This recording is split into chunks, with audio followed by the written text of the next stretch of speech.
নমস্কার বন্ধুরা, fit and smart কপ চ্যানেলে তোমাদের সবাইকে স্বাগত। আমি আগের দিন একটা ভিডিও বানিয়েছিলাম। সেই ভিডিওটাতে আমি তোমাদেরকে ওয়েস্ট বেঙ্গল পুলিশ যে কনস্টেবল এক্সাম, সেই কনস্টেবল এক্সাম কবে হতে পারে এবং সেই নিয়ে ডিটেলস এবং ওবিসি কেস নিয়ে আমি ডিটেলসে একটা ভিডিও করেছিলাম। তো অনেক ছেলেমেয়েরা দেখছি নেগেটিভ কমেন্ট করেছো এই যে পশ্চিমবঙ্গে আর পরীক্ষা হবে না, হ্যাঁ পশ্চিমবঙ্গে কোনোদিনই পরীক্ষা হবে না, এই ধরনের বিভিন্ন রকম নেগেটিভ কমেন্ট তোমরা করেছো। আমি তোমাদেরকে একটা রিকোয়েস্ট করছি, তোমরা ভিডিও দেখো না। তোমরা ইউটিউবে কোনো ভিডিওই তোমরা দেখো না। তার কারণ এই নেগেটিভ কমেন্ট করে তোমরা আমাকে ডিমোটিভেট করছো না, তোমরা ডিমোটিভেট করছো সেই সমস্ত ক্যান্ডিডেটদেরকে যারা সিরিয়াস ক্যান্ডিডেট, যারা ডাব্লিউবিপি এবং কেপি, পশ্চিমবঙ্গ পুলিশ এবং কলকাতা পুলিশের চাকরিটাকে নিজের একটা টার্গেট হিসাবে ফিক্স করেছে। তোমরা কিন্তু তাদেরকে ডিমোটিভেট করছো। তো আমি তোমাদেরকে রিকোয়েস্ট করছি, তোমরা নিজেদেরকে সব জানতা মনে করো না, একটুখানি ধৈর্য রাখো এবং ভিডিওগুলো দেখে তোমাদেরকে যেটা বোঝানোর চেষ্টা করছি সেটা তোমরা বোঝার চেষ্টা করো। আজকের এই ভিডিওতে আমি তোমাদেরকে কলকাতা পুলিশ, পশ্চিমবঙ্গ পুলিশের পাশাপাশি কলকাতা পুলিশ যাদের টার্গেট, যাদের স্বপ্ন, সেই কলকাতা পুলিশের এক্সাম কবে কি হতে পারে, কবে কি হওয়ার সম্ভাবনা আছে, আমি লজিক্যালি তোমাদেরকে বোঝাবো, আমি লজিক দিয়ে তোমাদেরকে বোঝাবো, যাতে তোমরা কোনো উল্টোপাল্টা কমেন্ট না করতে পারো। এবং এই ডাব্লিউবিপি এবং কেপি এক্সাম, এই এক্সাম দুটো এই 2026 ইলেকশনটার ওপর কতটা নির্ভর করে আছে আমি তোমাদেরকে লজিক্যালি এই ভিডিওটাতে বোঝাবো। তো আমি ছোট্ট করে বলে দিই, ওবিসি কেস কিন্তু সমাধানের পথে। তার কারণ সুপ্রিম কোর্ট কিন্তু গত 28শে জুলাইয়ের শুনানিতে পরিষ্কার বলেই দিয়েছে যে হাইকোর্টকে 6 থেকে 8 সপ্তাহের মধ্যে এই ওবিসি কেস কিন্তু মিটিয়ে নিতে হবে। পরবর্তী আর একটা শুনানি সুপ্রিম কোর্ট কিন্তু রেখেছে, সেটা হচ্ছে 4 অগস্ট, মানে আগামী সোমবার। তো আগামী সোমবার সুপ্রিম কোর্ট কিন্তু একটা ইশারা করেই দিয়েছে যে ওবিসি কেস কিন্তু আবার মিটে যাবে। যেহেতু ওবিসি কেস মিটে যাবে 6 থেকে 8 সপ্তাহের মধ্যে, 8 সপ্তাহ মানে 2 মাস, অগাস্ট আর সেপ্টেম্বরের মধ্যে কিন্তু ওবিসি কেস কমপ্লিট।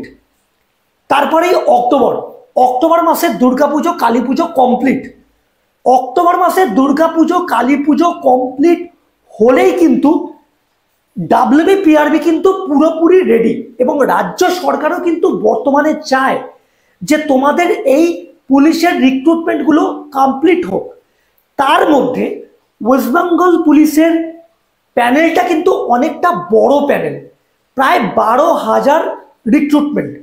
এবং ওয়েস্ট বেঙ্গলের পুলিশের ক্ষেত্রে রাজ্য সরকারের একটা সুবিধা হচ্ছে সেখানে একটাই পরীক্ষা।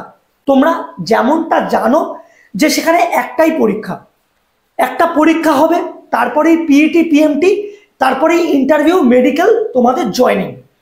তো Paschimbanga police, WBP, West Bengal পুলিশের ক্ষেত্রে কিন্তু প্রচুর সম্ভাবনা রয়েছে 2026 ইলেকশনের আগে জয়নিং। তোমাদের 2026 ইলেকশনের আগে তোমাদের জয়নিং, এবং তোমরাই করবে 2026-এর ইলেকশন ডিউটি।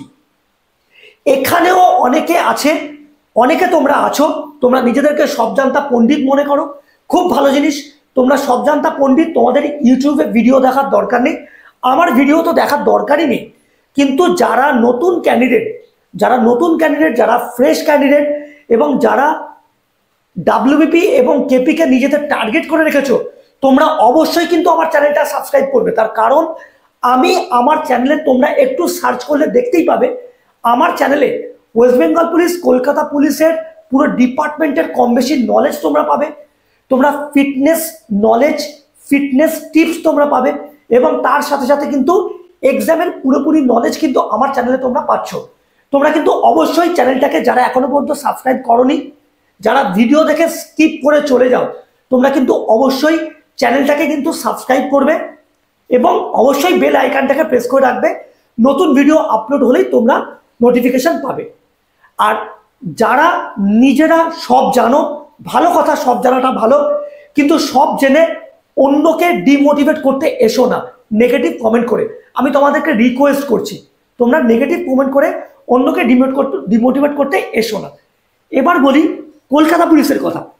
কলকাতা পুলিশের পরীক্ষা 2026 ইলেকশনের আগেই হবে, কিন্তু জয়নিংটা হয়তো সম্ভব হবে না। তার কারণ কলকাতা পুলিশের প্রসেসটা একটু বড়। সেখানে একটা এন্ট্রান্স এক্সাম মানে প্রিলি এক্সাম রয়েছে, তারপরে পিইটি পিএমটি, তারপরে আবার একটা মেন এক্সাম রয়েছে, ইন্টারভিউ, মেডিকেল, একটা লম্বা প্রসেস। আর কলকাতা পুলিশের প্যানেলটা 3700 সামথিং। তো সুতরাং কলকাতা পুলিশের রিক্রুটমেন্টটা হয়তো সম্ভাবনা। আর আমরা যারা ইউটিউবার, আমরা যারা ইউটিউবে ভিডিও বানাই, আমাদের উদ্দেশ্য কিন্তু তোমাদেরকে মোটিভেট করা। এই আজ পরীক্ষা হবে, কাল পরীক্ষা হবে, এই কথাটা বলার মানেই হচ্ছে এটা, তোমরা যাতে প্রিপারেশন থেকে সরে না যাও, তোমরা যাতে মাঠ প্র্যাকটিস, তোমরা যাতে পড়াশোনা বন্ধ না করে দাও, তোমরা যাতে সবসময় মোটিভেট থাকতে পারো।